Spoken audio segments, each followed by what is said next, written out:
Great to be joined by Lowcountry State Senator Tom Davis. A week off for the state legislature after a very busy few weeks getting everything to the crossover deadline. Most everything that was really important seemed to make it. Senator, I guess the budget is going to be the biggest thing on most people's minds. The Senate has one, the House has one. Do you see them meeting in the middle, or do you see one side or the other kind of getting what they want? Well, at the end of the day, we will meet in the middle. I mean, the House passes its version, the Senate passes its version, and then what happens is the Speaker of the House appoints 3 House members, and the President of the Senate appoints 3 Senate members, and those 6 get together and reconcile the 2 versions of the budget. And that's ultimately what will be sent to Governor McMaster for his signature. But the important thing for people in Beaufort County to know is that both the House version of the budget and the Senate version of the budget treats Beaufort County equitably. And by that, I mean, we get parity funding, the same funding as everybody else for our K through 12 education, University of South Carolina, Beaufort, College of the Lowcountry.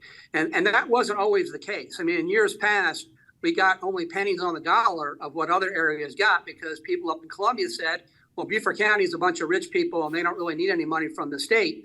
And so when I got to the Senate 15, 16 years ago, we didn't get much money for K through 12. We got no money for USCB and no money for TCL. Now we're on par with what all other parts of the state get. So that's very encouraging. The other thing I would note is we've also received funding for some very important projects in Beaufort County.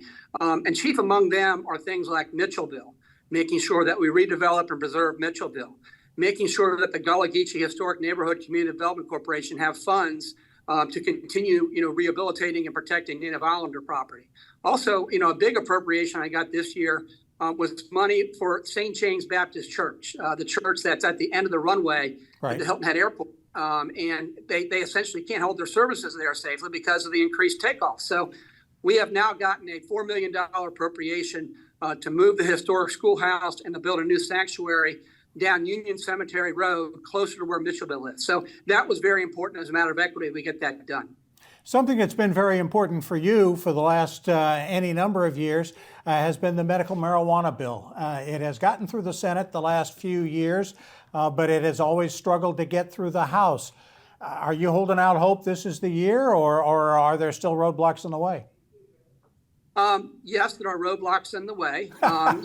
It passed the Senate and it's over in the House right now. It did meet the crossover deadline. Right. And interestingly, there's a majority of the South Carolina House members that would vote to approve this bill. Sure. And recent polls show that 80% of South Carolinians believe that doctors should be empowered to authorize cannabis use by their patients if, in that doctor's medical opinion, it could be medically efficacious. So there is support for it. The problem is, leadership in the House sets the agenda, and leadership in the House has historically been hostile to the notion of empowering doctors. They've been hostile to the notion of giving this as an option to patients. So I continue to make the case. I continue to point out that 39 states have authorized it. I continue to point out that medical science has concluded that cannabis is overwhelmingly something that can help patients. And so at the end of the day, I'll make my case, and we'll see what happens. Does House leadership not know who you are? I mean, you're the last guy who is going to put us on a slippery slope, I would think, into wild marijuana use among the public in South Carolina. Yeah, you put your finger right on it. This is a very controlled bill, a very restrictive bill, a medical bill. It's not like some other states that is very loose and it leads to recreational use. It's extremely conservative. Doctors have to authorize it. Pharmacists have to dispense it. Only certain conditions can it be used for. So it's a very conservative bill. And again, I'm hopeful and we'll keep pushing forward.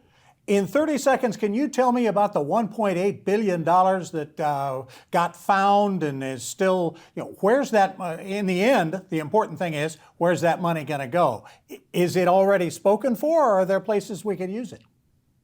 Well, I guess the short answer is we need a forensic accounting to determine that. But what my impression is, having listened to the testimony, is that the $1.8 billion is money that was appropriated in prior years' budgets, but that the entities to whom the money has been appropriated has not made a call or a claim to that money and has not been dispersed yet. The problem is the records haven't been kept to find out where that $1.8 billion belongs, to what entities was it appropriated to. So that's why forensic accounting is needed, is to match up that 1.8 Okay. billion, which is in the account, Sure. matching it up to the various things for which it was appropriated. Okay. And it's So just unfortunate that the treasurer and the controller general put us in this situation. Yeah. So it has been appropriated. You and I aren't going to get to split it. I get that. Okay. But that's my impression. I mean, again, we have to have forensic accounting, but that's Okay. based on what I've heard. That is what I've inferred. Senator, thanks so much for the time. Hope to see you out at Heritage this week. I know you got a lot of catching up to do. We'll talk to you soon. Thank you so much. You as well. Take care. Bye-bye. We'll be back with more of the WHHI Daily News right after this.